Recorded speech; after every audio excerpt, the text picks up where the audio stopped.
My friend Terry Hershey tells a story about a little boy who runs inside to see his mom. He elates, "Mommy, Mommy, guess what I saw?" His mom is busy at her desk, and without looking up, she says, "Tell me, honey, what did you see?" "Mommy, listen to me," the boy pleads. She replies, "Honey, I am listening. I am also working." The boy says, "Mommy, listen to me with your eyes." I first started meditating when my mentor, Tony D'Souza, told me it would change everything because it would teach me to see what was necessary for my life. In other words, I learned to start paying attention to the intrinsic wants I had, not just the surface feelings I felt. At that time, I had been suffering from clinical depression for about 6 months. My marriage was beginning to fail, and my business was failing. So with those pressures ringing through my brain, I heard Tony say meditation would fix my life. Meditation didn't fix my life. Instead, meditation gave me the tools I needed to change everything. The gifts that meditation gave me were a way to be present in my life and compassionate to myself. It taught me how to be aware of the conflicting emotions that I was experiencing, and it gave me the space to sort through them. Pleasantly, meditation also calmed my mind, at least a little bit. A daily practice allowed me to see that accomplishing goals was not as important as experiencing life satisfaction. Without knowing it, I was learning how to concentrate. And finally, again, without realizing it, in my morning meditation, I was practicing the skills I needed to navigate my daily life with the least amount of suffering. I learned awareness, acceptance, discernment, and letting go, all without leaving my bed in the morning. The gifts I received from meditation are incalculable to me. I feel incredibly grateful I learned this skill because, as Tony said, meditation changed everything. Meditation taught me how to be present in and to my life. Not instantly, though. This transformation was gradually increased as I practiced. We have extremely powerful autopilots running our day-to-day lives. There is nothing wrong with this brain skill. It's actually helpful because it allows us to accomplish tasks with a minimal amount of effort. However, living on autopilot can also lull us into a stupor of repetition if we are not paying attention. Unfortunately, once autopilot has dulled us down, we tend to grab and hold onto anything that breaks the monotony because it provides some momentary diversion from the monotonous repetition of autopilot. In that grasping, though, our brain rarely discerns how much meaning and fulfillment those distractions bring us. Instead, our brains focus on the instant burst of pleasure, which then quickly gets absorbed into our autopilot norms. And then we go searching for the next thrill. I fell into that stupor and grasping before I started practicing meditation. I learned by watching my mind in meditation that autopilot, patterns, normal, rob me of a lot of meaning in my life. Meditation also taught me how to discern which trends bring me lasting joy versus which just give me a quick relief from my boring patterns. With these new insights, I feel I am much more present and conscious of my life and my choices.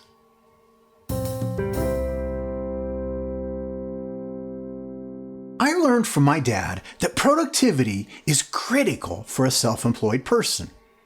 He was a self-employed cabinet maker, and I helped him in his shop a lot while growing up. About 15 minutes before we'd break for lunch, he would glue some cabinet parts together.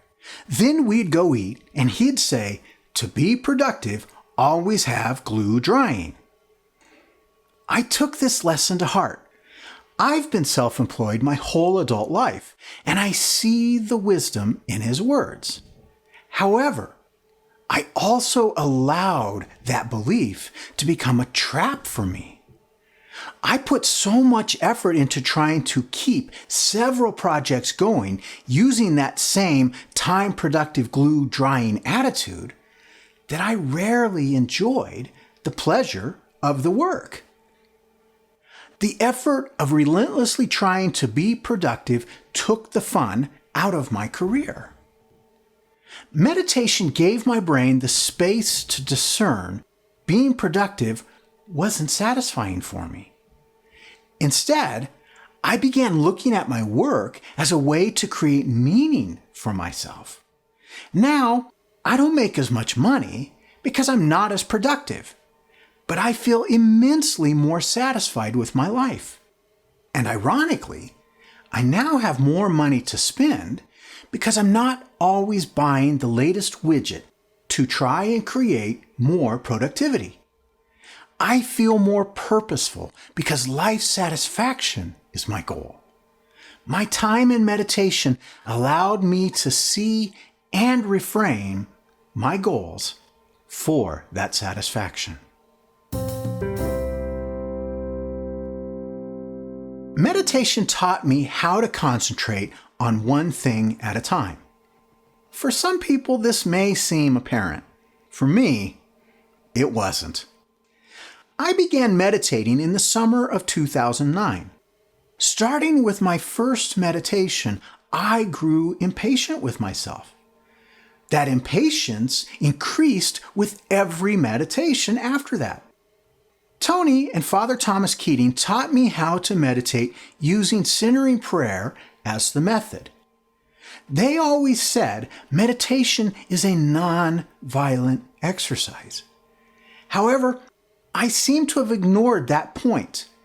In the beginning, I constantly tried to force my mind to be quiet or empty. When inevitably I failed to keep out the intruding thoughts, I grew impatient with myself. Eventually, I even felt angry at myself for failing at meditation. Repeatedly, both of my mentors had said, when thoughts come into your mind, notice them, and then gently go back to focusing on your sacred word or breath. There is no need for anger, frustration, irritation, judgment, or impatience. Thoughts are automatic. Redirecting your mind is a skill. I learned that skill by persistently going back to my point of focus. It turns out the skill of refocusing is what builds concentration. Meditation calms my mind. Meditation is noticing my thoughts and distractions and returning my concentration to my breath or my point of focus. It is that simple and is also that difficult. There are still constant thoughts going through my mind while I meditate each morning, so I notice them and redirect my concentration. I see them and gently shift my attention. Once I let go of the constant effort to control my thoughts or silence my brain, my mind started to rest. It stopped fighting itself and instead eased into the discipline of concentration. The battle for silence and control of my automatic thoughts was torturous. Accepting that thoughts arise and letting go of the need to stop them, and then refocusing on my breath, created a restful space in my mind where I can recharge. Meditation is similar to tuning out the noise in a loud restaurant, so I can focus on the conversations I'm in. The letting go that I do in meditation creates the calm abiding that I experience inside. Several years ago, my idea of Superman, my dad, had a stroke. While I was growing up, my dad seemed invincible. I believed anything he set his mind to, he could do. He was also a mental and emotional anchor in my life. As a child, when the emotions were too great for me to handle, I'd run into my dad's shop and he'd give me a big hug that made me feel secure. As an adult, he was my best friend. He was there to support me emotionally and offer advice. Then, he had a stroke, and Superman faded away during the following 2 years. The stroke led to a month of intensive care, 4 months of recovery care after brain surgery, and almost another year of long-term care and physical therapy before my dad could go home. Once he was home, I could fully see how much Superman had disappeared.